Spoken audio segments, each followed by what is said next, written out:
Assalamualaikum warahmatullahi. Okey, sambung dalam 20 minit lagi kita habis, insya-Allah. Dan kita sambung besok. Dan saya dengar ada orang yang merajuk nak datang besok.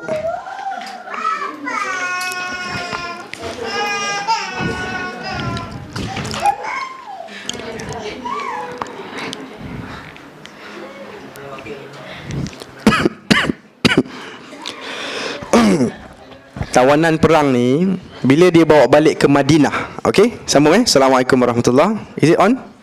Okey. Tawanan perang bila dibawa ke Madinah. Bawa ke Madinah. Diorang ada penjara tak dekat Madinah? Tak ada. Penjaranya dekat rumah masing-masing. Nabi kata kau jaga dini, kau jaga dini, kau jaga dini. Akhir Nabi kata apa tahu? Siapa yang tangkap orang tu dia jaga. Alah pula. Jadi tadi kau nak bunuh aku. Kemana? Tadi kau nak bunuh aku, sekarang aku nak masak untuk kau Betul. Akhirnya betul tak? Tadi kau nak bunuh aku, lepas tu aku bagi kau sikit, kau dah jatuh, aku tangkap kau. Sekarang ni aku kena masak roti, kambing untuk kau. Memang macam tak kena lah. Tapi that's exactly what happened. Dan dekat situlah the beauty of Islam. Kat situlah beauty of Islam. Kita musuh okey lah, time tu lah, time berperang. Sekarang Nabi aku cakap aku kena baik kau. Dah kena lupakan. Maka kita tak diorang buat apa? Diorang akan masak roti, diorang akan buat roti dan akan buat kuah dengan kambing ke apa. Tawanan perang tu tetamu dah sekarang ni. So tawanan perang akan makan dua-dua. Dia makan roti je. Sebab Nabi kata baik, make sure kau layan diorang macam tetamu. Di mana orang tak masuk Islam? Sebab itu orang masuk Islam. Bukan sebab tak ada apalah. Bukan sebab kita punya pengajian agama sangat menarik. Bukan tau. Orang masuk Islam sebab you. You tak, you ni, you agent tau. You kerja kat mana, you belajar mana, you lah agent Islam. Kami dekat sini buat kerja apa tau? Kerja akhir saja. Macam Brother Lim, dia membantu orang masuk Islam kan. You tahu tak, kerja pertama korang yang buat ialah jadi apa? Jadi orang Islam yang baik. Maka orang Cina, kawan kita kata, I got one friend the best lah. Tak ada orang lah boleh lawan kakak tu. Tapi tudung labuh ke tudung ke tak ada hal. Tapi Islam tau. Her name is Fatimah. She's very nice. Hati dia akan sikit-sikit. Nanti lepas 10 tahun, slow lah, lepas 10 tahun nanti dia akan search sikit. Dia dah lupa lah kot. Tu kawan masa universiti kan. Dia search sikit, ada satu Lim Jusun yang tolong orang masuk Islam apa kan. Dia pun contact Brother Lim, can I see you, where's your center? Wang Semaju, dia datang masuk Islam. Yang korang nampak, yang sinar harian nampak, yang masukkan orang dalam Islam ialah Lim Jusun. Betul tak? Tapi you tanya Brother Lim Jusun, dia rasa bangga tak yang dia dapat 100 orang masuk Islam? Dia pernah cakap kat saya, sebenarnya ramai orang dah buat kerja dia dah. Kita buat kerja akhir je. Saya sendiri pun banyak tolong orang masuk Islam. Dekat kedai kopi pun ada orang masuk Islam. Tapi jangan lupa, saya tak pernah lupa kerja yang sebenar orang lain dah buat dah. Mungkin 5 tahun lepas, 10 tahun lepas. Betul tak? Dan saya hanya buat the finishing je. Sebab saya ada center dakwah. Jadi orang kan refer kat kita. So you know what? Kita semua pendakwah. You know what? You tak tahu pasal Tauhid Rububiyah, Tauhid Uluhiyah. Hafal tak? Hafal tak? Siapa tahu? Kalau you tak boleh nak cakap, abang tahu Rububiyah, Uluhiyah, Asma' wa Sifat, boleh bagi sedikit? Boleh pergi depan sikit 2 minit? Allahu Akbar. Kalau you tak tahu semua ni, you tak hafal lah sifat 20 yang dia ajar di surah masjid. If you don't know all this, you are just still a Muslim. You are a Muslim. Itu semua akademik punya cerita. You are a Muslim. You can be very good penceramah. Da'i. Da'i sebagai apa tau? Sebagai agent Islam lah. Bukan menceramah tau. Bukan street dakwah tau. Tapi in your own place. So tengok ni, baik dengan semua orang, baik, maka ada orang yang akan masuk Islam kemudian. Ya.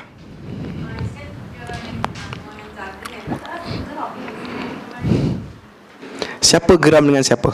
Tawanan geram ke si tuan rumah geram? Marah. Dah habis lah. Lepas perang adrenalin semua dah turun dah. Tu adrenalin semua dah habis, dah mandi, dah relax. Okey. Kan?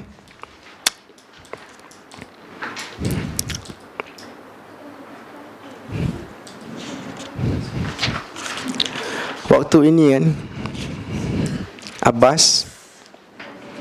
Muka surat seterusnya cerita pasal Abbas. Saya dah cerita kat you kan, yang Abbas kata, tapi aku Islam, kenapa nak minta 4,000 dirham? Nabi cakap, Allahu a'lam. Nabi minta juga duit bagi pihak Abbas. Faham tak? Jadi Abbas kena juga dapat datangkan duit daripada Mekah. Saya pendekkan cerita lah. Okay? Itu cerita Abbas. Abul As Ibn Rabi'ah ialah suami kepada Zainab. Nabi Muhammad ada berapa anak perempuan? Come on, try.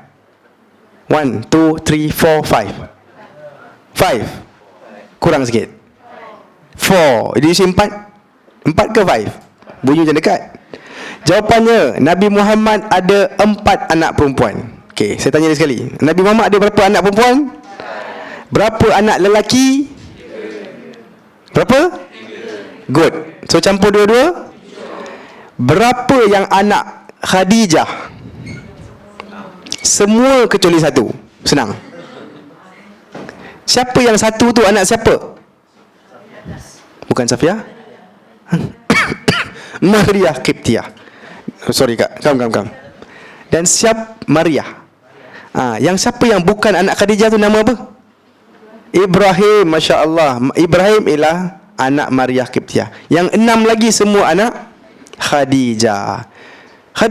Anak Khadijah. Antara 4 orang tu siapa nama-nama mereka?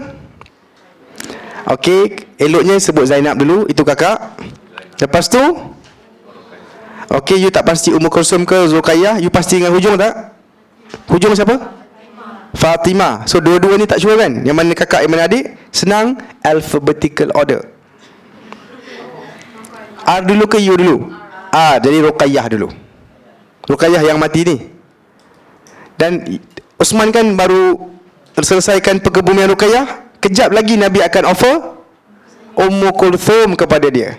Zainab ada suami, sampai ke hujung dia suami seorang saja. Sekarang saya nak, dan Fatimah siapa suaminya? Ali. Very good, Alhamdulillah. So I'm going to talk about Zainab sikit sekarang.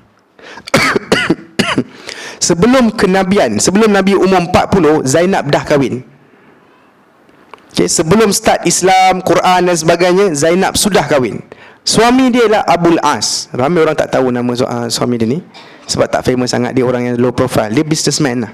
Bukan pahlawan sangat lah. Tetapi dalam peperangan Badar, dia dipaksa untuk join, untuk lawan bapa mertua dia. Pelik kan? So Abul As akan tertawan sebagai tawanan. Dan Abul As kena bayar berapa? 4,000.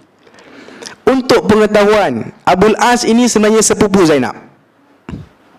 Sebab dia ialah, tahu tak Khadijah? Dalam sejarah sirah 1 hari tu kita belajar sikit.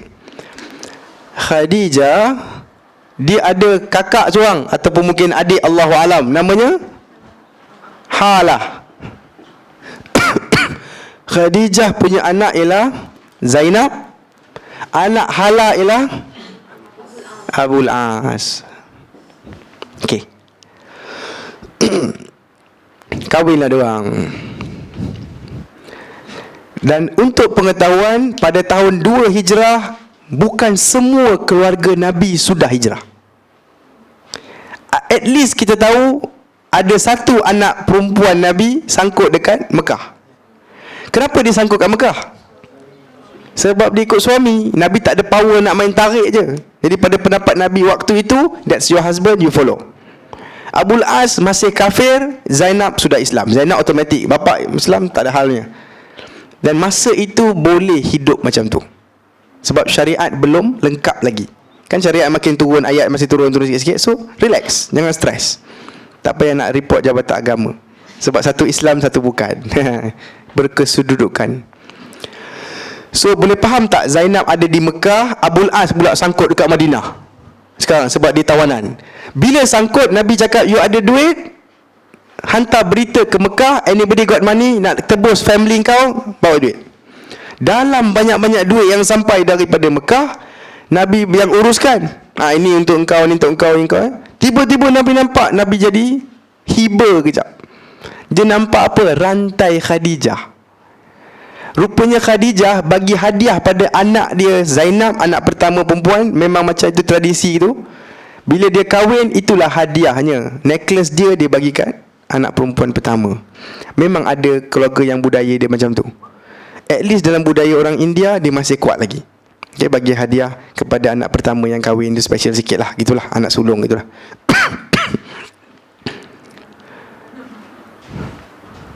Dia bagi bukan minta. Dia kata, aku dengar tu, jangan pandai-pandai minta. Itu anak sulung lah tu kan. Bila Nabi nampak necklace Khadijah, dia rasa macam sedih. Sampai orang tak kena gadai ataupun kena jual pula necklace ni untuk lepaskan Abul As. Nabi minta kebenaran si penangkap Abul As, sebab dia kena, duit tu kena bagi kat dia tau. Boleh tak engkau lepaskan dia tanpa banyak ni? Ambil duit sikit, tapi necklace aku tak bagi, boleh tak? Dia kata okey. Nabi yang suruh kan. Maka lepaslah Abul As. Tapi dia lepas macam berhutang, betul tak? Sebab tak cukup 4,000 kan. Jadi Nabi kata kat dia, kau nak bayar hutang kau habis, balik Mekah, kau siapkan anakku, kau hantar dia balik Madinah. Bukan balik, kau hantar dia ke Madinah. Maknanya biarkan isteri kau pergi hijrah. Engkau bukan Islam, aku tak boleh tolong lah. Okay, you memang tak nak masuk Islam kan. So Nabi bagi dia arahan, tolong balik, hantar isteri kau, aku nak balik anak aku, gitulah. Maka Abul As akan dirilis, dia akan balik Mekah. Soalan, berapa jauh? Soalan kedua, Nabi powerful sangat ke masa tu? Nabi ada power tak atas Mekah? Abul As kan kat mana? Mekah. Dia boleh cakap tak? Elah, nak suruh hantar isteri pula, betul tak? Kau boleh bawa apa kat aku? Aku kat Mekah dah. Kau nak buat apa? Mainlah gaduh kalau enggak ada. Betul tak? Dia boleh tak cakap macam tu? Tapi tak, dia pegang pada janji. Dia bukan Islam tau masa ni. Dia akan masuk Islam kemudian. Pegang pada janji. Dia siapkan isteri dia, Zainab, please go. Waktu tu pula Zainab baru je nak start mengandung. Awal-awal pregnancy, first trimester, kata geng-geng medik ni. First trimester. So siang-siang Abul As tak sanggup tu nak hantar isteri dia, tolak tarik dia punya unta, lepas tu bye-bye kan, dekat Thaniyatul Wada' tu kan? Betul, dekat sampai stesen dia panggil. So tak sampai hati, dia suruh adik dia, Kinanah namanya, nama adik dia. Kinanah, please hantar kakak ipar kau sampai depan, kau biar dia jalan, nanti orang Madinah akan datang pick up dia. Sebab dia kena jauh sikit, nanti gaduh kan dekat-dekat ni. Setuju, bapak suruh. Bila bapak suruh, dia akan ikutlah. Okey. Tapi tak bercerai tau. Tapi tak bercerai. Dan dia tak benci suami dia. Jangan salah faham. Sayang, bagus soalan tu. Dia sayang suami dia. Kita akan tengok sayang dia kemudian ni. Maknanya dia kena ikut arahan bapak dia. Bila suami kau bagi permission, kau wajib pergi. Faham tak? Gitulah. Hijrah kan wajib. Kejap lagi tanya saya, sebelum kita balik, hijrah terjadi berapa tahun? Tanya saya. Okay. So Zainab akan dihantar siang-siang. Tapi jangan lupa, orang Quraisy baru je kalah perang kan. Baru seminggu, 2 minggu, mungkin 3 minggu kalah perang. And now dia tengok anak Muhammad yang bunuh pakcik aku, bapa aku tu tengah relax naik atas unta, nak jalan pergi kat bapak dia. Hey, ni aku nak biar ke? Maka diorang yang otak-otak tak betul ni, kepala jingga punya geng, pergi serang pula Zainab. Surround dia, kerumun dia, dan mula make fun of her lah. Nak pergi mana?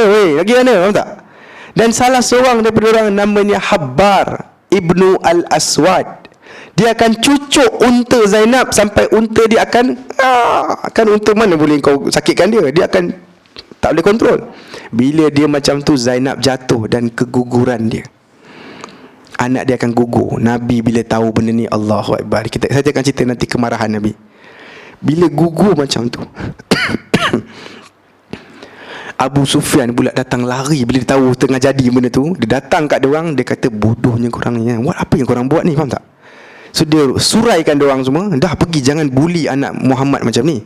Ini perempuan, kita bukan ada urusan dengan perempuan. Orang Arab yang kita boleh respect ialah perang ialah pasal lelaki, perempuan tak ada bunuh-bunuh. Dan kita ikut tradisi itu dalam Islam. Orang Yahudi ada perangai suka bunuh perempuan dan anak-anak dari zaman Nabi lagi. Dia ada problem dengan ikut peraturan antarabangsa. Dia tak boleh ikut. Dia kata lantak kau semua jahat. Okey. Bila Abu Sufyan suraikan dia orang, Abu Sufyan pula pegang si Kinanah ni, si bawa kakak iparnya. Yang kau bodoh sangat kenapa, dia kata. Siang-siang kau bawa dia keluar. Kau tahu kita baru je kalah perang kan. Aku tahu dia boleh pergi kat bapak dia, no problem. Perempuan ni apa kita nak simpan dia kat sini? Bapak dia nak dia, hantar je lah. Tapi kenapa buat siang-siang? Kan sakit hati semua orang. Kau cakap buatlah benda ni malam-malam. Kau bawa balik kakak ipar kau sekarang. Nanti kau tunggu semua dah reda, malam-malam sikit, esok ke lusa kau hantar dia. Bagus tak Abu Sufyan? Dia logik sikit lah. Perasan tak saya kata the first group of orang jahat akan Nabi Allah akan settlekan?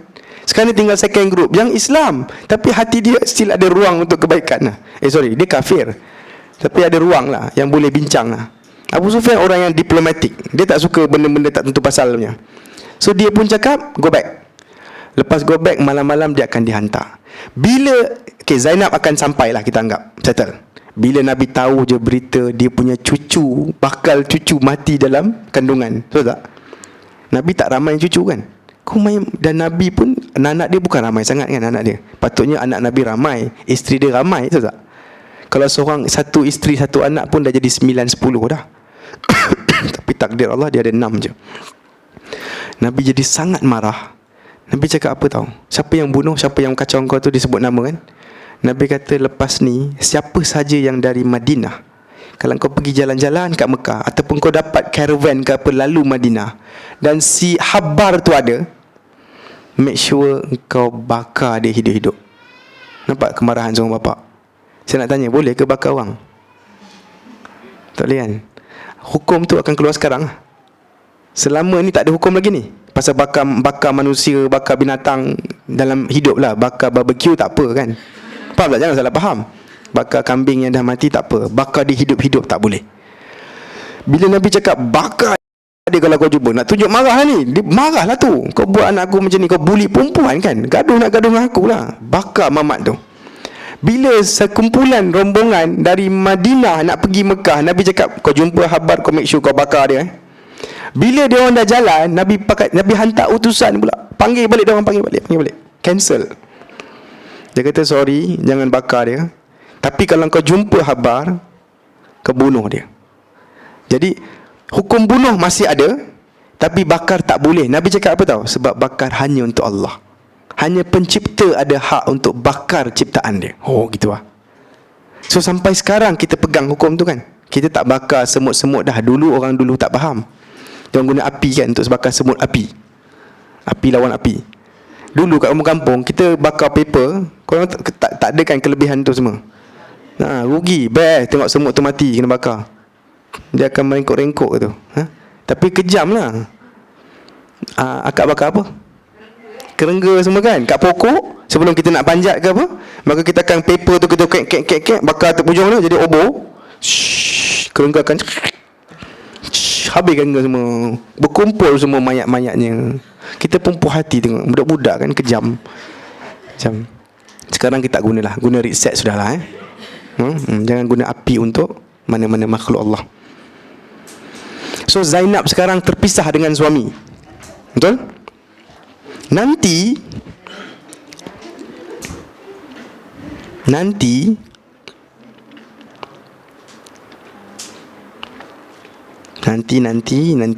kejap. Saya lupa tahun dia sebenarnya.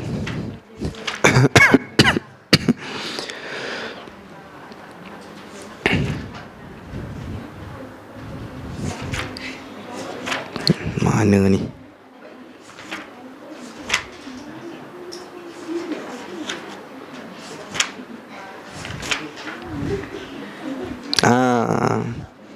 Tahun 5 Hijrah nanti.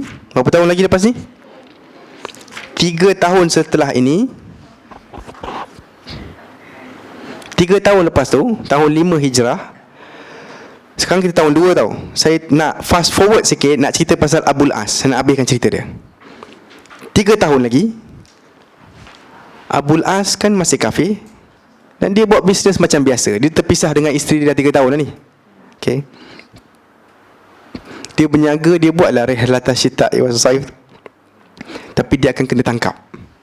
Sebab masa tu tahun 5 tu dah sensitif sikit. Lepas perang Ahzab, orang Islam keliling Madinah, dia jadi macam stres tau. Siapa saja yang lalu, dia pakai tangkap. Dia akan anggap spy dulu. Tangkap dulu, masuk kat masjid, esok baru tanya, interrogate. Siapa kau buat apa? Jadi Abul As nak bawa dia punya caravan, dia ada bawa barang dagangan sikit, satu kumpulan, dia akan ditangkap, diikat dekat masjid. Zainab akan perasan, suami aku, kan? Zainab akan perasan, orang Islam lain kata, itu Abul As tu menantu Nabi tu. Dia kena tangkap, kena ikat. Subuh tu, waktu diorang tengah semayang, tengah solat, lelaki-lelaki semua, Zainab akan buat pengumuman. Bayangkan, diorang tengah semayang kat masjid, sebab semuanya jadi kat Masjid Nabawi je semua ni. Zainab buat pengumuman, Abul As ialah di bawah protection aku. Okay, aku Zainab, aku bagi protection pada suami aku, Abul As. Protection ni benda yang mahal lah. Bila seorang orang Islam kata dia di bawah tanggungan aku ataupun aku punya perlindungan, orang Islam lain tak boleh kacau. Perlindungan ni sangat mahal. So Zainab, dia guna tau, dia punya kuasa. Dia kata, aku anak Rasulullah, aku nak bagi protection kepada suami aku.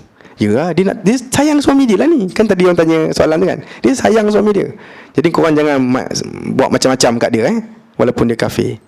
Bila Nabi lepas solat, kan nak dengar announcement dalam solat. Lepas solat Nabi tanya kat kawan, kau dengar tak apa aku dengar?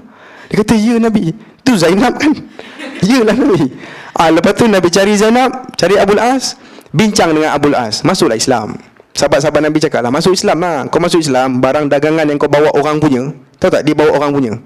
Dia manager. Selain daripada dia punya barang, dia bawa orang punya. Barang-barang tu semua kita tak ambil, kau bagi kat kau sebagai macam hadiah masuk Islam. Banyak tu. Abu As kata, aku tak nak harta orang lain, dan aku tak nak masuk Islam. Sebab dia berkeras sangat. Nabi kata apa? Dahlah Abu As, pergi balik lah. Bawa barang kau pergi balik. Tahu dia buat apa? Dia bawa barang dia semua dari Madinah, dia pergi balik Mekah kampung dia, dia hantar balik kat semua orang yang menyaga dengan dia tu. Untung semua dapat kan. Dia pergi kat Kaabah, dia buat announcement, dengar semua, aku Abul As, aku dah ikut agama pak mentua aku, aku dah masuk Islam. Sekarang aku nak pergi ke Madinah. Korang tak kacau aku lah. Orang respect Abul As, dia tak kacau dia. Dia akan ambil unta dia, kalau tak silap saya, dan dia akan pergi Madinah, masuk Islam.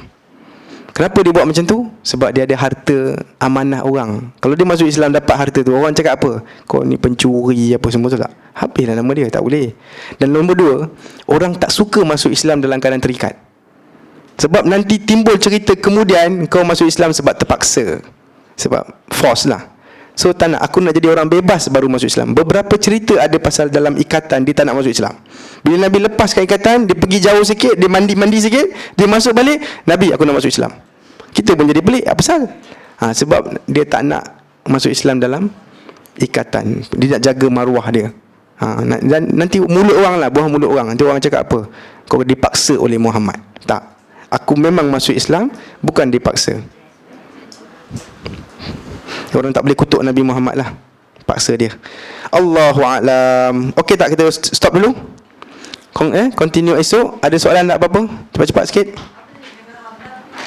Habar, Allahu Akbar. Memang kena habiskan, sorry. Habar, bakar dia.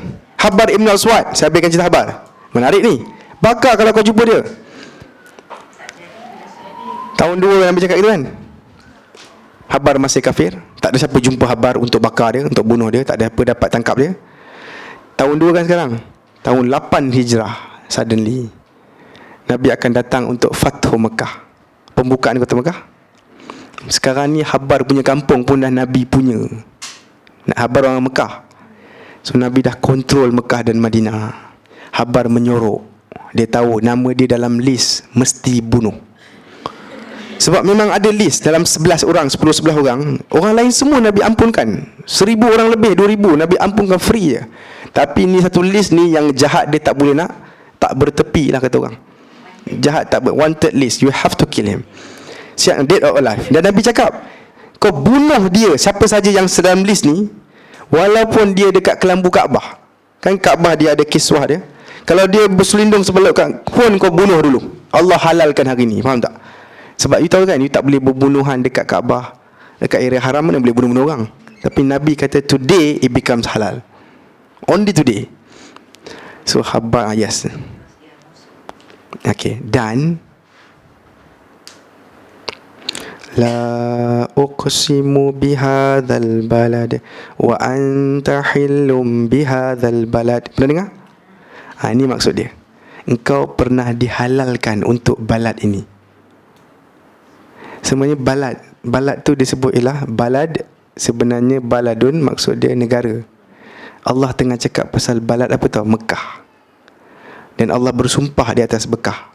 Dan kemudian Allah bersumpah atas Nabi Muhammad yang pernah dihalalkan Mekah untuk dia. Kan Mekah tu tanah haram. Tapi Nabi Muhammad pernah dapat satu window of halal special untuk Nabi Muhammad. Window je lebih kurang 2 jam 3 jam je. Allah kata semua halal. Nanti lepas asar dah tak boleh halal dah. You faham tak? Dia ada dalam zuhur sampai asar je waktu dia. Nabi dibenarkan untuk membunuh orang dalam Mekah, waktu Fatu Mekah. Tak adalah semua orang kena bunuh pun, tapi boleh tangkap orang sebagai Nabi bukan suka bunuh orang. Yang dia nak bunuh pun sepupu dia juga. Mekah kan saudara. Akhirnya Mekah akan kalah. Inilah dia nak katakan Mekah akan halal tu. Kita apa? Cerita Habar. Habar akan menyuruh. Bila semua dah reda semua, Nabi tengah duduk dekat Kaabah semua, Habar akan datang dan dia tanya soalan. Dia kata, Muhammad, aku nak tanya, Nabi aku nak tanya macam itulah. Kalau orang nak taubat, kena terima ke? Kalau orang minta maaf, kau maafkan tak? Dia kata, iyalah. Kalau Habar datang, kau maafkan dia tak? Dia Habar ni, tapi sebab dia tutup gitu. Kalau Habar datang, kau maafkan. Dia kata, iyalah kalau dia minta maaf. Okay. Aku Habar, aku nak minta maaf. Dan Nabi maafkan dia gitulah. Yang menariknya ialah keluarga keturunan Habar ni akan buka utara India.